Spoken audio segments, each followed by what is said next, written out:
A country is as strong, really, as its citizens. And I think that mental and physical health, mental and physical vigor go hand in hand.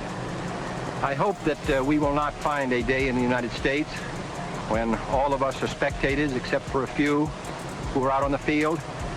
I hope all Americans will be on the field. Back in 1962, when JFK spearheaded that national movement to get our kids in shape, kids were in a lot better shape than they are in now, and he created the physical fitness test. Now, I remember doing it as a kid. You had to run a mile, do pull-ups, sit-ups, a couple of other exercises. But President Obama, who's Mr. Fitness himself, retired that test and replaced it with the Presidential Youth Fitness Program that moved away from recognizing athletic performance as a barometer of students' health. Well, of course, start practicing those pull-ups because... Another thing the Democrats failed in this country, Barack Obama did that. The fitness test under Trump is coming back. He signed an executive order late today reestablishing it in schools. I think it's so imperative to the health of the nation to get young people back in shape, to get them motivated to exercise, to get them off their phones, to get them off of TV or screens, whatever screen it is. This executive order puts us back into a place where we can motivate kids. I was, influenced by that President's Council years ago. I spoke to Secretary Kennedy about it today. We both were a part of that, and it was motivating. My whole life, I have spent being in shape and the right nutrition and training. And that kind of activity teaches you everything you need to know about how to be successful in life. So it not only affects kids and their fitness, it affects their wellness, their mental health, how they approach life in general. And I feel like this is such an important moment in time, and I'm humbled and honored to be a part of it.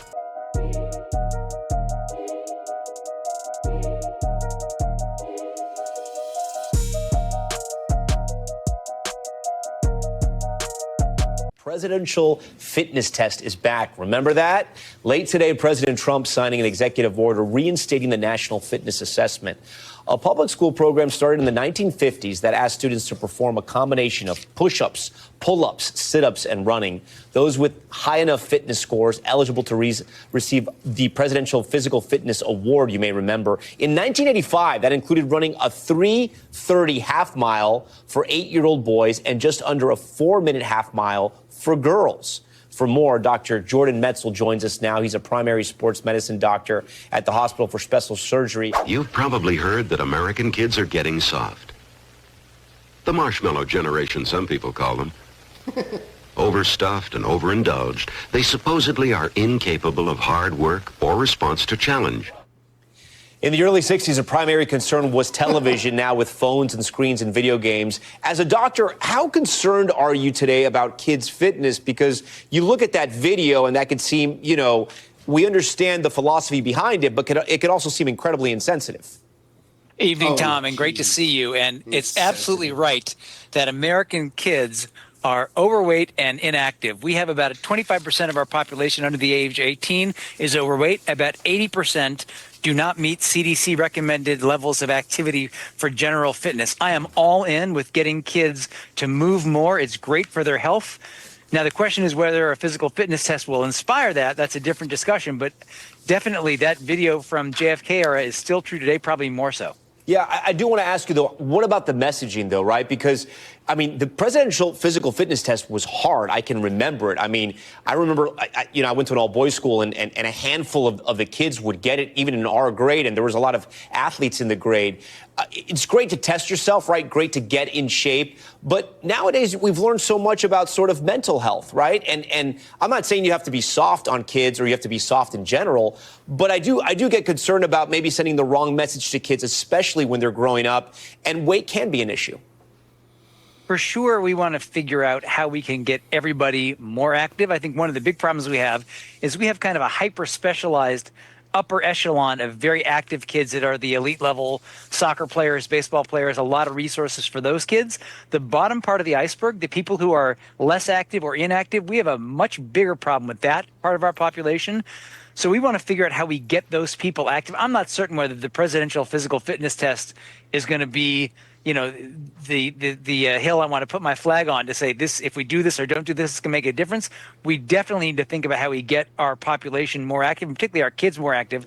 One thing we definitely know is that active kids become active teens, active teens become active adults, and the number one factor in terms of kids staying active across their lifespan is enjoyment and community. So whatever that means in terms of what they do, whether or not they play NBA or Major League Baseball or NFL, just getting them active and getting them going is a key. And we need to keep thinking about ways to make sure we're doing that for everyone. Yeah, I want to take you back to the great 1980s. And I don't know if I remember this moment or if I saw it, but President George H.W. Bush it's actually 1991, inviting Arnold Schwarzenegger to come out to sort of be the spokesperson, if you will, and that model of fitness. He invited him to the White House to promote what he called the Great American Workout. What would it take, do you think, today, with all the screens, all the apps, all the video games, to get kids excited about staying healthy? Well, I think the downside is that people are less active because of those things, but there's also an opportunity, thinking about the way we get, why do some fitness brands succeed online and others have had a big problem? And we have a capacity to think about gamification. Look at Arnold there and all these kids.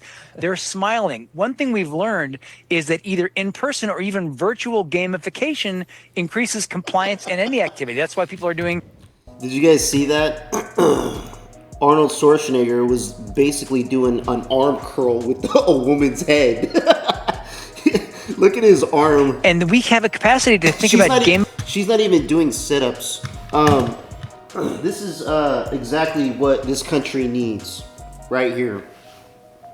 Because growing up, in elementary school, I remember we used to run a lot during recess. During recess, in my school, they used to have this program where you were able to run around the field. And every time you run around the field, you would have your own card where every time you made a lap, they would punch a hole for every lap that you ran. Now, if you got enough stamps on your card, I think you get some special prize from the school. You get some type of gift or something. The point of it is you have to run as many laps as you can to get as many punches in your card to basically it was an incentive for these kids, for us kids to keep running. And it was just to get this gift that was so mysterious. I don't even remember what it was, honestly, but it's a good incentive for these kids because you're putting them in shape. And this gentleman on the news is talking about mental health. Oh, it's, I think we're being a little bit too hard because of the mental health. No, it's actually strengthening their mental health by motivating their physical health. So the way he worded it in this segment was kind of stupid to me, in my opinion, because it's kind of encouraging people out there that are soft to be like, yeah, he's right. We shouldn't be doing this because of our mental health. No, we should be doing it because of our physical and mental health. That's what these newscasters need to be pushing out to the American public because it's the truth. Growing up, I wasn't always, the strongest or the weakest or, I was always I would say I was always built a little stocky. So by the time I got to 7th grade, I actually started working out, lifting weights. That was the first time I actually got exposed to lifting weights. Now I've heard different stories from different people saying, lifting weights at a very young age could be bad for your body. But at that moment in time, I didn't care. I wanted to get bigger. I wanted to get stronger. But anyways, what I'm saying here is that this country would be on a great path of encouraging these kids from the get-go. We don't teach kids when they're 10, 15 years old. No. They start very young, get into preschool, kindergarten, start their 1st grade, very young, because we want them to absorb as much as they can as they're young. This should be the same concept for physical fitness that aligns with their mental health.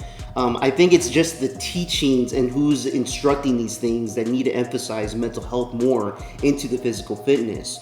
That way, we don't have any type of... There's going to still be some people out there. Some kids out there that are going to go down that negative path. But it's having that support system at school if they don't have it at home. Let me know what you guys think about this in the comments below. Like and subscribe. I would appreciate it. Till next time. Peace out, everybody.